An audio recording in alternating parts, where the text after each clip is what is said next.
October 2018, the pilots of Lion Air Flight 610 are battling against their own aircraft, threatening to crash them into the Java Sea.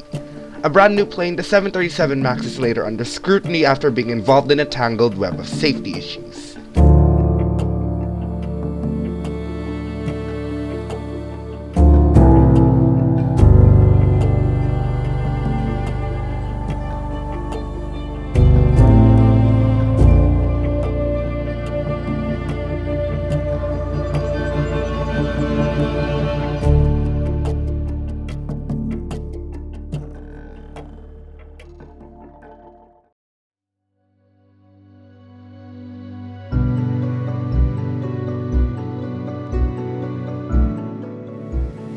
On October 2019, Lion Air Flight 610 was preparing for a short domestic flight to Dipati Amir Airport in Pangkal Pinang, Indonesia. Flight 610 was operated on a Boeing 737 MAX 8.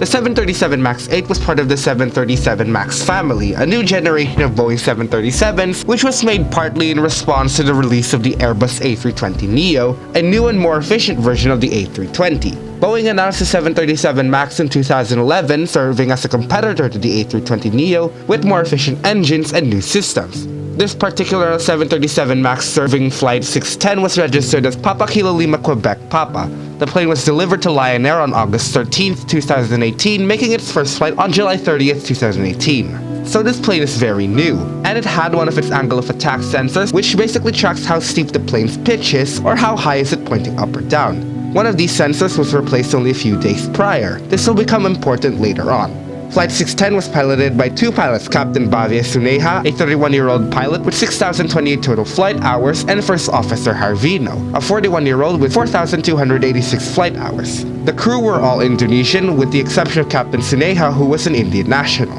On board, there were 181 passengers and 8 crew for a total of 189 people on board.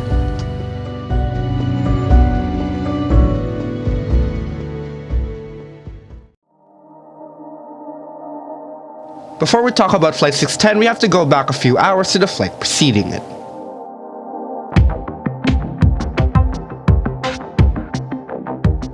On the evening of October 28, 2018, Lion Air Flight 043 took off from Denpasar in Bali, about to go on a short flight to Jakarta. But as the plane took off, alarms went off as sensors showed that the plane's speed and pitch were mismatched. At the same time, the plane's stick shaker, a physical warning that the plane was about to stall, was going off. But the pilot saw that it was an instrument failure, not a sign that the plane was actually about to stall, since that speed and pitch shown was not matching what they were actually seeing. The captain handed control to the first officer as they retracted the flaps. But as soon as they retracted the flaps, the plane suddenly trimmed down violently. The plane continued to trim down every few seconds as the pilots attempted to force the plane to simply stay level, with controls getting so heavy that they could barely stay level. The plane kept trimming down, seemingly doomed to crash into the Java Sea, but they were saved by a third pilot in the cockpit who told them to shut the automatic trim completely. This solution had worked as the plane stopped trying to force itself down, and after declaring a pan-pan and informing ATC, the pilots continued on to Jakarta, where they landed safely the next day on October 29th. Now it's the morning of October 29, 2018. After a crew change, Lion Air Flight 610 is boarding its 189 occupants preparing for a short flight from Jakarta to Dipati Amir Airport in Pangkal Pinang, Indonesia, on the island of Bangka. At 6:15, the plane pushed back from their gate, and 3 minutes later at 6:18, they were given takeoff clearance for runway 25 left. A few minutes later at 6:20, Flight 610 started their takeoff roll from runway 25 left. As soon as they lifted off, just like with Flight 043 the previous day, they immediately were being blasted with alarms as their speed and pitch sensors were mismatched again. They continued climbing towards 900 feet as they flew on. At 6:21:25, the aircraft turned left as they started to turn towards the Java Sea. The pilots told Tower that they were going to climb to 5,000 feet, and at 6:22, the plane's flaps were retracted to 5 degrees. But as soon as they retracted the flaps, just like with Flight 043, the plane suddenly trimmed down violently again. At 6:23, the stick shaker went off again and wouldn't go off until the end of the flight. By then, the aircraft was at around 5,000 feet, attempting to climb to a higher altitude. At 6:24:52, plane's flaps went from 5 to 1 degrees. A minute later, the plane's trim started going down again, despite efforts from the pilots to stabilize their pitch. At 6:27, the controller told Flight 610 to turn to 70 degrees to avoid going into oncoming traffic. The plane's trim was still pushing the plane down every few seconds, activating for periods of 45 seconds every few seconds. At this point, the plane's speed and altitude sensors were mismatched between the captain and first officer's side, with the captain's side showing 4,770 feet, while the first officer's side was showing 5,220 feet.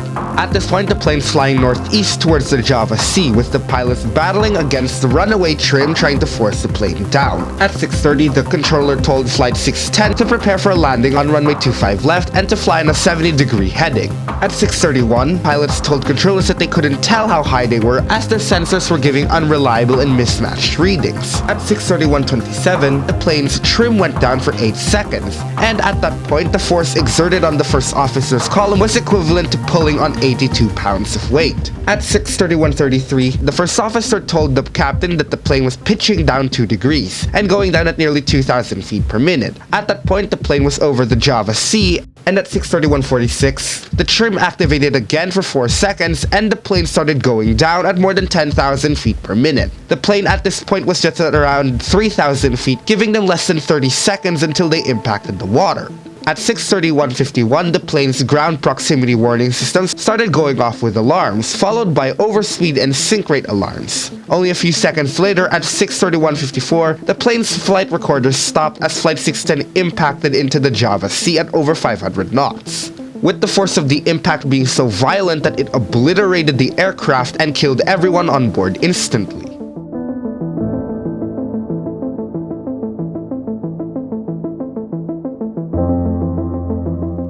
At 6:32:20, controllers attempted to contact Flight 610 as they disappeared from their radar.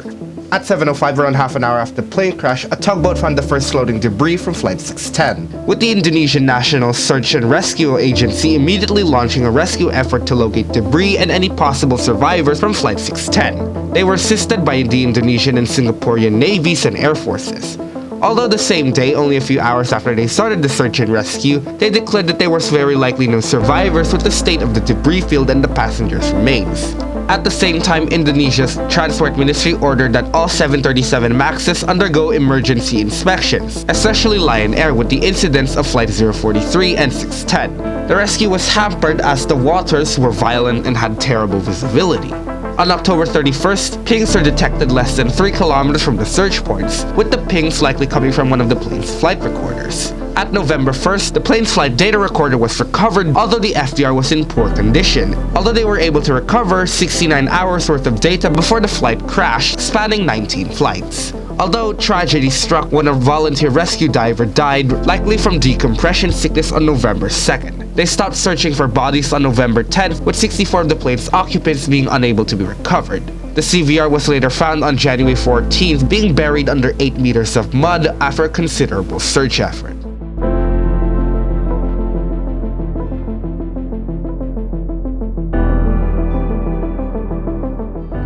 The investigation was led by Indonesia's National Transport Safety Committee, assisted by the American Federal Aviation Administration. Originally, the investigators wouldn't release the cockpit voice recorder transcripts, until another nearly identical crash happened with Ethiopian Airlines Flight 302, after which the investigators from both crashes started sharing flight data. The final report was released on October 25, 2019, nearly a year after the crash. One of the main contributing factors to the crash is a system called MCAS, or the Maneuvering Characteristics Augmentation System, a system put by Boeing on the 737 MAX mainly without mention or notice to the pilots or the general public.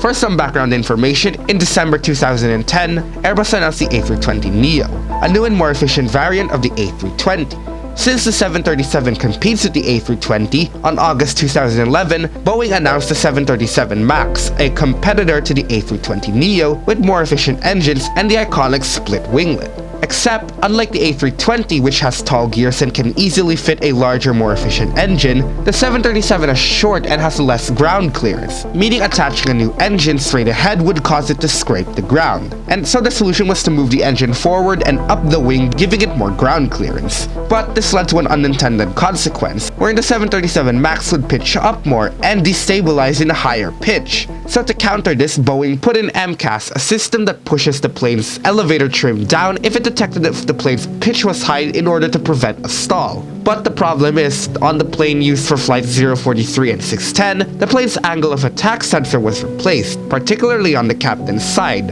in which MCAS was solely getting its data from. However, that angle of attack sensor was malfunctioning as well.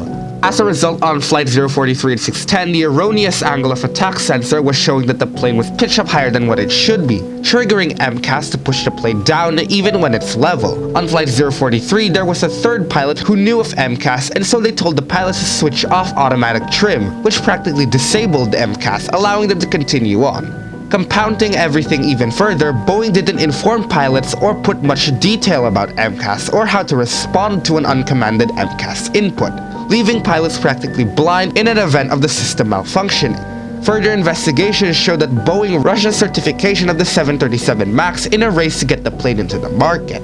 But this allowed oversight on the plane, allowing MCAS to be implemented without backups or fail-safes, such as the MCAS having to rely on only one sensor, which becomes a problem if that sole sensor is malfunctioning. Other factors leading to the crash come from the faulty sensors themselves that provided the wrong data to the plane, and the miscommunication between Flight 610 and ATC, where the pilots were unable to communicate, especially with the many alarms and distractions in the cockpit, making it difficult for them to be able to manage the situation, and the fact that the pilots from Flight 043 didn't update the maintenance logs or inform the pilots of Flight 610 about what happened on their flight and how to fix the uncommanded nose-down movements.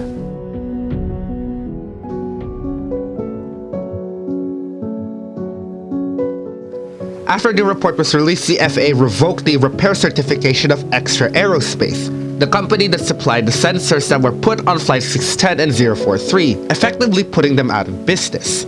Several lawsuits were filed against Boeing, with some under negligence, and in January 2020, internal messages from Boeing were leaked showing that some employees were mocking and belittling Lion Air for asking for more 737 MAX simulator training even when their sister company Malindo Air was already operating the type. After the leak, the at-the-time CEO of Lion Air, Rusdo Quirona, considered canceling Lion Air's $22 billion order for the 737 MAX for quote-unquote attempting to blame Lion Air for the crash. The FAA released an emergency airworthiness directive back in November 7th requiring procedures and limitations to be put in manuals for every 737 MAX and warning the operators, so pilots will at least have a semblance or information on what to do in the case of a crash. However, just a few months later, on March 10, 2019, a nearly identical crash happened with Ethiopian Airlines Flight 302, another 737 MAX that crashed due to misfiring MCAS. These events and the crash of Flight 302 eventually led to the 737 MAX being grounded worldwide.